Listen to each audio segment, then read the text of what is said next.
Hello everyone and welcome back to my channel, and in today's video I'm going to be discussing some of the difficulties that I've had recently at work. And trying to remain so strong. I know it's good if I'm alone. I got it. I gotta go, run.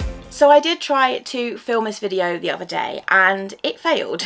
It failed miserably because I tried to film it in an evening that I wasn't feeling very well and a lot of emotions came out in that video. I was going to post it, but I think instead I'm going to add a few clips in here to kind of show you how upset I was and how it just didn't come out very well, but I'm not going to include the whole video. So in the clip that I'm going to insert in literally 2 seconds time, I am explaining what happened at work that caused me to then have a really shaky weekend. So I have been having a load of struggles at work recently, and to the point where I cannot wait to make this filming, sitting down and doing this as my full-time career. I had 2 meetings on one day, which in hindsight, to discuss 2 difficult topics probably wasn't the best idea. But I had 2 meetings, my boss was in both of them, and they were two completely different meetings. The first meeting went brilliantly. The first meeting we discussed everything that needed to be discussed and we came out with a positive outcome and the whole situation was resolved and sorted. The second meeting, however, was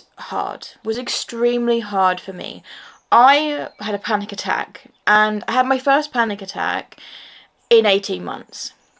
So that is just saying how hard that meeting was. So what happened left me feeling very, very vulnerable and very emotional. And as you can see from that clip, I was just very I just didn't know what I wanted to do with myself. I was struggling a lot mentally, and that whole long weekend, which was a bank holiday weekend, so we had the Saturday, Sunday and the Monday off, I just was not doing well at all. It was to the point where I went into work yesterday, so it was the Tuesday, and I feel a lot better now. I definitely do feel a lot better after talking with my boss and kind of, I put a lot of things on the table, and with that I was able to kind of shove it all on the table and then discuss what I meant by it. So, there was some things that I had in my mind that were feelings, and because I'm not great at explaining my feelings, sometimes they do come across as a little bit kind of jumbled, or they come across quite harsh or insultive, and sometimes I really don't mean that, and I really don't mean to insult anyone when I'm upset or I'm emotional or I feel like I've been wronged in some way, and I think that's quite completely natural. But with someone like myself who has suffered multiple traumas in my life, I've had so many different traumas that I'm obviously not going to get into this video, but if you'd really like to see any of the trauma stories, I do have them on my channel. But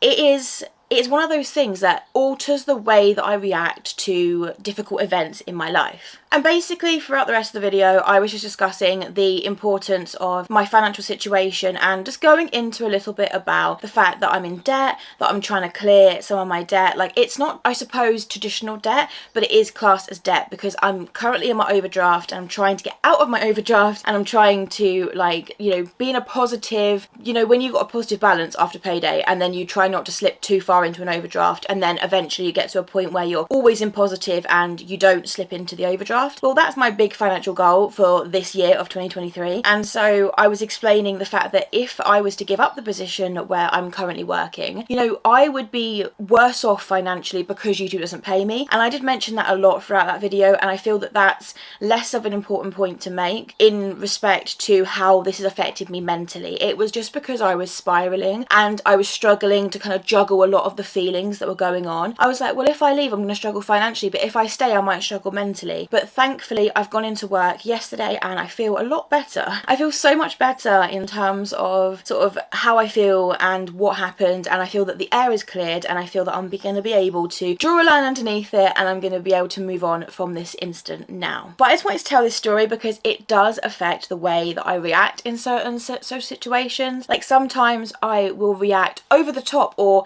under the bar because I just don't understand sometimes how and what is appropriate to react. And for that case I wanted to just say that I had a massive panic attack in this meeting in front of 3 of my colleagues, and yes, I felt absolutely rubbish for doing so, but actually sometimes you need to be a little bit vulnerable for them to kind of see the bigger picture. And not that you should go into a meeting and be like so vulnerable that like it's seen as like crying for help or whatever, or it's seen as manipulation. But I went in there and I didn't expect to have to cry. I went in there not thinking I was gonna cry. I went in there thinking, oh yeah, we're just gonna have a mature discussion. And when I broke down and cried, it must have been for other reasons rather than... So a lot of the reason that I broke down in that meeting was more to do with the fact that my traumas in the past, and obviously something triggered, was triggered off in this meeting, and to this day I don't even know what it was. I mean, I think it might have just been the way things were said or something, but that was from both sides of things, so I don't really know. It's something that I'm probably gonna have to sit down and work through in therapy. But the main thing is that I feel like I can draw a line underneath it now, and I feel like I can work with these people still. So the whole idea of YouTube doesn't pay me, so I might have to give up my job and all these bits and pieces is no longer a biggest part of my life. It's something that I can keep working on as I was doing before and keep making content for you guys, and hoping that one day I can do this as a full-time job, but just working and grinding at it until it does. But that is it for this mini story time. So thank you very much for watching, and if you would like to see something that is very similar, another story time of mine that might be very interesting to you, then I'll leave it on the end screen. But please don't forget that I believe in you, even if nobody else does. And I shall see you in my next one. Bye. Just like you're young again, no, don't you cry. Just get back up again.